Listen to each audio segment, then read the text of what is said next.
This decision flies in the face of everything that's working. This isn't just bad policy, it's a direct assault on the workers who keep the mail moving and the public connected. Which side are you on? Which side are you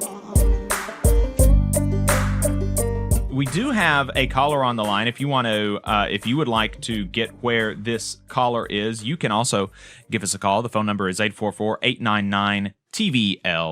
That phone number is 844-899-8857. Let's go ahead and bring the caller on the air. Caller, what's your name and where are you calling from? Hey, this is Doug. I'm from Winchester. I'm a postal carrier or postal custodian. Yeah, Doug from Winchester. I've called it before. Yeah, Doug from Winchester. Appreciate you giving us a call. Good to hear from you. I'm assuming that you have thoughts about the new Postmaster General. Well, yeah, I was going to talk about that. There's also another information that came out that apparently the post office lost $3.3 billion. And I was wondering if you guys were talking about that as well. It seems like it's a lot of bunch of crap that they're trying to pull to see if they can get rid of us, I guess. So yeah. I think there's a lot of problems with that. Don't like David Steiner. I think that's a horrible conflict of interest. It's probably one of the things that I do agree with Brian Renfro on when he released that statement saying that it is a huge conflict of interest, kind of terrible. They shouldn't have been doing that. They shouldn't do that at all. Right. But the $3.3 billion loss, I mean, there's a lot of problems with that. I mean, mainly there's too much management. We need to cut management like crazy. There's a lot of stuff that we could cut that we could easily make that money back. Wanted to hear your thoughts on that. Yeah, I mean, I don't have much more thoughts. I don't think than you gave on the lost revenue. You know, I'm not a businessman. I don't know how to make profits. I don't know how to make those lines go up. But from what I hear from letter carriers who have been calling in about just generally about the state of the Postal Service, the number that I've heard is that something like 15, 20 years ago, the number of managers to carriers was like one manager for every 40 carriers, and now it's 1 to 7. And that just seems like, do you actually need one manager for every 7 carriers? It would seem like no, so I think that there's now, does that get you to $3 billion? I don't know. Also, it is worth noting that even though the post office did lose a few $1 billion in the second quarter, the post office ran a profit in the first quarter of 2025 for the first time in years. And so there must be something kind of going in the right direction, or that was an anomaly. I don't know. What do you make of it? Why do you think that the post office lost so much money in the second quarter, even after the post office posted profits in the first quarter? Well, I mean, there's a lot of issues, especially with the supervisor thing. I mean, you have like you said, one supervisor per 7 employees. I mean, there's some offices that have 6 supervisors, 4 at night, 2 in the morning. And that not only does that increase the amount of money that they have to pay those supervisors, but it also increases the amount of grievance payouts because they don't do their job very well, and there's grievances that are handed out in millions and millions of dollars that are thrown at carriers because they don't follow the managers don't follow the contract. So there's a lot of money in that. I mean, not only do you have that, but we have been so slow in modernizing the post office.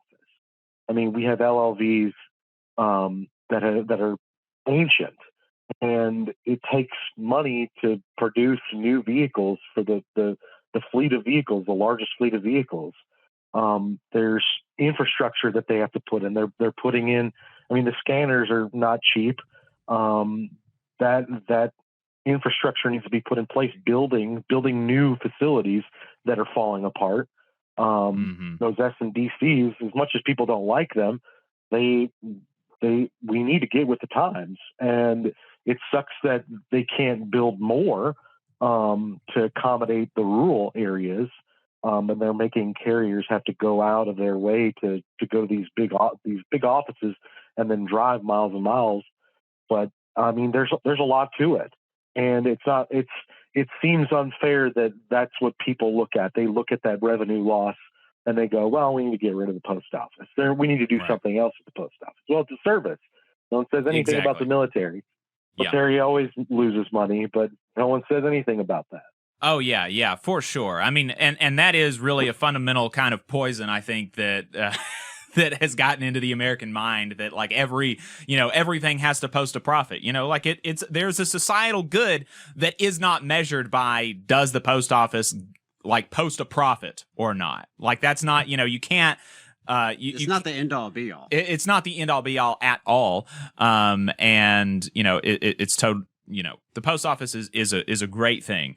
And yeah, like you said, the military constantly loses money. And here's something else that a lot of people don't realize: the entire government, the whole government, except actually for Social Security and Medicare, will be bankrupt after September 30th.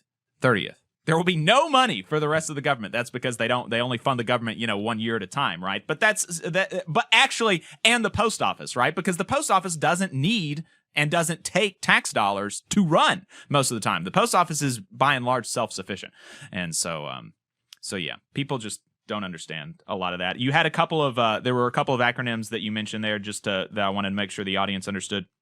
LLV stands for light or long life vehicle. That's like the postal trucks. That's the acronym for those. And SMDC is sorting and delivery system, a delivery center, and that's like that's where you consolidate a lot of delivery units and mailboxes and stuff, which makes it a little bit quicker to deliver and stuff like that. Yeah, Doug from Winchester, appreciate your call. Hey, 5 seconds, just wanted to say that this is only possible because of our donors. If you want to see more of this, then consider donating yourself at tvlr.fm/donate.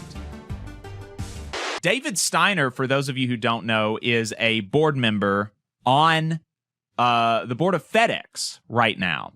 And so obviously, FedEx is a private sector competitor to the post office. And so if this guy is coming from the private sector, who is in direct competition with the post office, what is his incentive to make the post office work? Or actually, does he have an incentive to destroy the post office, to rip it up and sell it for parts?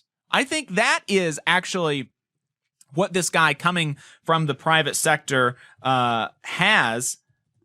That's the kind of incentive that he has, rather than, wanting to make it look good. And look, I don't know. Right now, the Postal Board of Governors, which is who nominates the Postmaster General, has a majority of it is Biden appointees. And so... But there are several vacancies. There are lots of vacancies. Yeah, the Postal Board of Governors has 9 total seats, 5 of which are filled. 4 of the 5 are Biden appointees. And so that's weird that the Biden appointees would... so maybe this guy is like a compromise sort of candidate, like he's the best kind of privatizer that they could get. I don't know. I really don't understand it. But the NALC and the APWU both put out very strong statements about it. Brian Renfro said his selection isn't just a conflict of interest. It's an aggressive step toward handing America's mail system over to corporate interests. Private shippers have been waiting to get USPS out of parcel delivery for years. Steiner's selection is an open invitation to do just that. During his tenure as Waste Management's CEO, Steiner took a stand against unions. He built his brand on union busting, slashing jobs, and replacing workers with machines. He has publicly bragged about shrinking the union footprint. Now he's being handed the keys to one of the nation's largest unionized employers. At a time when collaboration with workers helped USPS turn a $144 million profit in the last quarter of 2024, this decision flies in the face of everything that's working. This isn't just bad policy, it's a direct assault on the workers who keep the mail moving and the public connected. So, not good signs, I don't think. I'm just really, really concerned about it. The American Postal Workers Union also put out a statement. The APWU, the American Postal Workers Union, so there are 4 different mail unions. The National Association of Letter Carriers represents carriers in urban and suburban areas. The National Rural Carriers Association represents carriers in rural areas. Obviously, the American Postal Workers Union represents like clerks and the people that you see, like if you go into the post office, those are folks represented by APWU. And then there's the National Postal Mail Handlers Union, who are kind of like back of the office, like moving forklifts around and stuff, I think. I'm not totally sure exactly, frankly, what the National Postal Mail Handlers do. But anyway, so here's the APWU statement. The APWU is deeply concerned and troubled by the process that the Postal Board of Governors engaged in to select the new Postmaster General. The public should share our concern. Various new reports indicate that this Board of Governors, currently consisting of 2 Democrats, 2 Republicans, and 1 Independent. Okay, I guess I was wrong earlier. I thought 4 of them were Biden appointees. Although they could be Biden appointees even if they're Republicans or Democrats, maybe. I don't know. Anyway, the various news reports indicate that this Board of Governors, currently consisting of 2 Democrats, 2 Republicans, and 1 Independent, would only consider a new Postmaster General who had the approval of President Donald Trump. If these news reports are accurate, the Board of Governors has shamelessly and outrageously abdicated their independent responsibility in selecting a new Postmaster General. The 1970 Postal Reorganization Act created the modern Postal Service specifically to avoid political interference in the workings of the Postal Service. The PRA, the Postal Reorganization Act, followed the Great Postal Strike that not only uplifted the well-being of postal workers, but forced the needed change that freed the Postal Service from the political patronage that was crippling the Post Office Department at that time. Under the PRA, the hiring and firing of any Postmaster General falls under the sole authority of what was designed by Congress to be a fully independent Board of Governors. No president, past or present, or future, should have any say in who leads the independent postal service. The APWU is in the process of further researching the board's selection and will share more information as it comes to light. The hundreds of millions of people that rely on the postal service should be deeply concerned that the Board of Governors should select a Postmaster General from the Board of Directors of FedEx. FedEx is not only a major competitor of the Postal Service in the package market, but are part of the chorus of billionaires, profit-driven corporations, and Wall Street that advocate for major privatization of postal services. By cowering to this administration, the Board of Governors has likely chosen a fox to guard the hen house. The APWU will continue to oppose actions by any Postmaster General who takes steps to privatize and undermine the public postal service. So, yeah, there we go. We'll see what happens. Obviously, we'll be following it closely, and it's concerning. I don't know what else to say about it. It's really concerning. So, appreciate everybody tuning in. Steve mentions in the chat, DeJoy was a conflict of interest too. Indeed, yeah. Yeah, absolutely. They're doubling down on that. Yeah. And I think the APWU is exactly right. I mean, I said it in the chat right before you read it, fox guarding the hen house, and that is exactly what it is. Someone who has direct interest in privatizing the service.